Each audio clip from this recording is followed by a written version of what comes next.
Hi and welcome to the Piston Show. Today we have the 2025 Honda NSS 250 for review.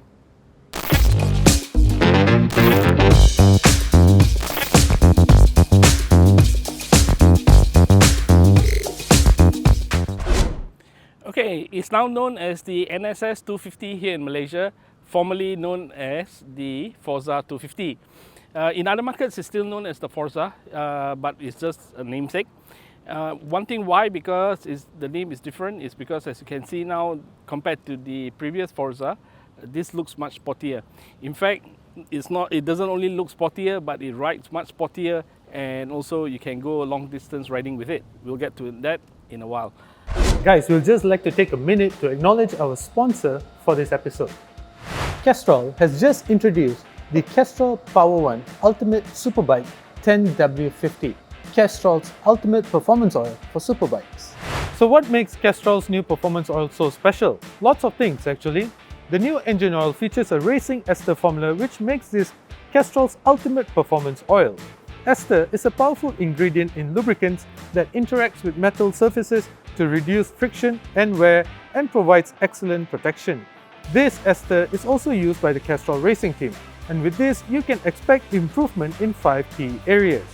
Firstly, you get excellent acceleration. In fact, a 30-second full throttle acceleration test showed that bikes using Castrol Power One Ultimate Superbike 10W50 were 8 meters ahead of a key competitor. Secondly, you will get excellent protection. In fact, over 50% more wear protection than standard oil. And then you can also expect enduring performance, which helps the engine to maintain its starting viscosity and keep your engine cleaner for longer. Besides that, you can also expect a smoother ride. The new lubricant is JASO MA2 rated, which is the highest clutch friction performance rating. This gives you a smooth ride by maintaining the right friction level to prevent clutch slippage.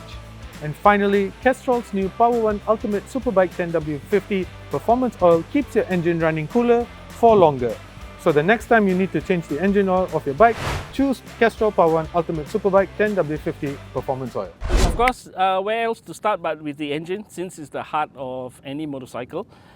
This is a single-cylinder 249cc engine, which produces about 23 horsepower at 7,750 RPM and 24 Newton meters of torque at 6,250 RPM. While on paper that doesn't seem very high, but when you ride it, it's a totally different sensation.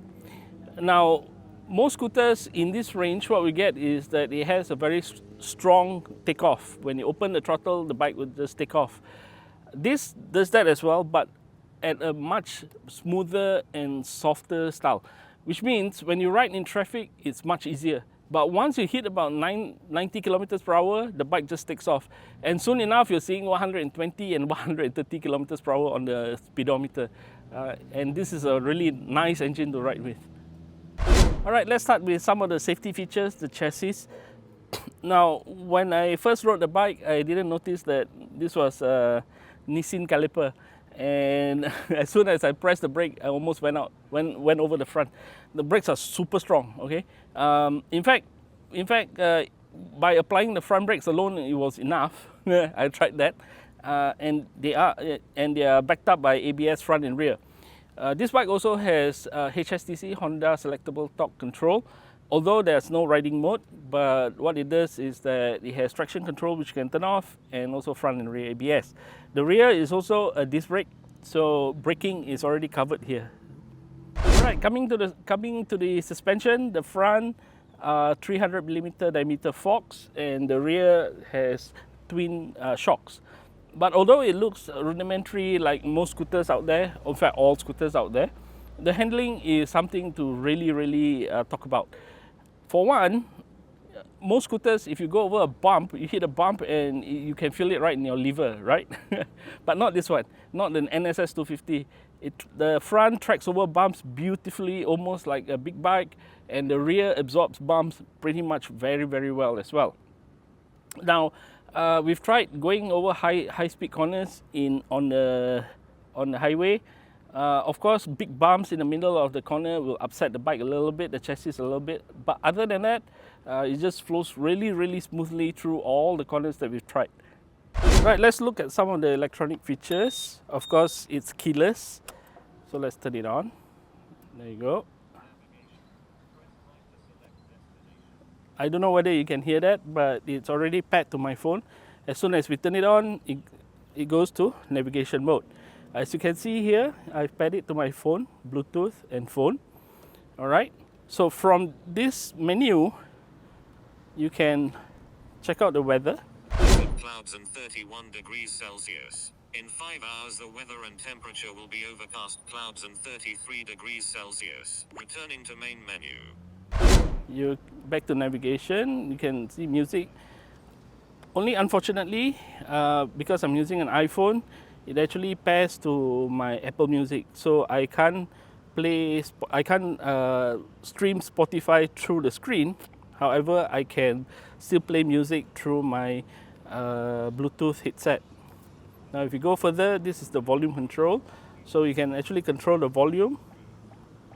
There you go. While you're riding. Say if your navigation is too loud in your headset, you can just control it here. So there you go. Now we go back to navigation. Returning to main menu. Volume music. Press right to play. Navigation. There you go. Right to select destination. Okay. Now navigation, one thing, it syncs through the panel, meter panel actually syncs through the Honda RoadSync app. Okay. But this is the only downside that we've discovered through this. The navigation is a little bit slow to catch up. That's one. Number two, let's say if someone shares a location with you, you can't directly sync it to the Honda RoadSync app. Yeah, you still have to key in where you want to go. So that's the downside of it. But other than that, it's already covered here, including to which road you're going to turn into next, and all that is highlighted on the screen as well. Okay, so let's go back to the screen again. So long press to the right. Features of Honda RoadSync. There you go. Press left to switch into Honda RoadSync mode. All right, this is where you set what you want to see, the other details like how much fuel is revved. For example, here now, I switch it to range instead. Okay, there you go. So then that's the range, how many kilometers left to go. All right, trip reset, so forth. And this is where you customize your screen, including pairing for Bluetooth. All right. Service also, it will let you know when you need to go for your maintenance. This is not set here. Okay. Your equipment, grip heater. Now you see grip heater is grayed out because it's available for the European model. Yeah. So, and there you go. You've got everything here. How much battery you have, your water temperature, any warning info, nothing. Okay. All right. Other features include an electrically adjustable windscreen, up all the way, down all the way. So it depends on your preference, and also, well, basically on the highway, I'll put it all the way up, and when I'm riding in traffic where I need a little bit more wind, so I'll just drop the windscreen. So very easy. Yeah, it's not, you don't have to reach in front and pull the thing out and turn and turn and turn while you're riding. It's all at your fingertips. Of course, one of the important features of riding a scooter is the storage space. Now there's one cubby hole right in front, okay? Of course, other scooters also have this feature, but can it take a 1.5 liter bottle of water? Let's try. There you go, all the way in. That's how large it is.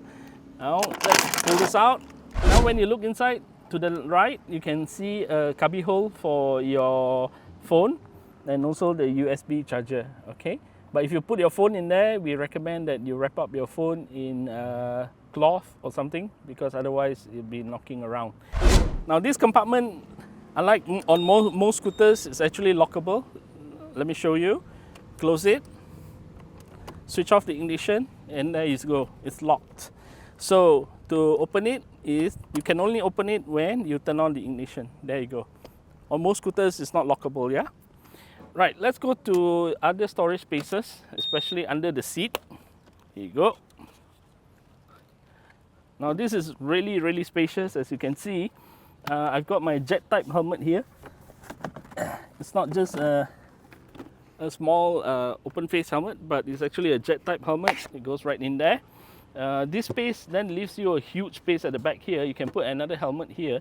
In fact, yesterday I went grocery shopping, and it actually fit a 10 kilo packet of rice plus other groceries as well.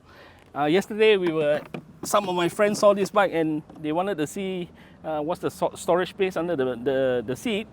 And the wife came along and said that actually I can fit my baby in there. That's how large it is.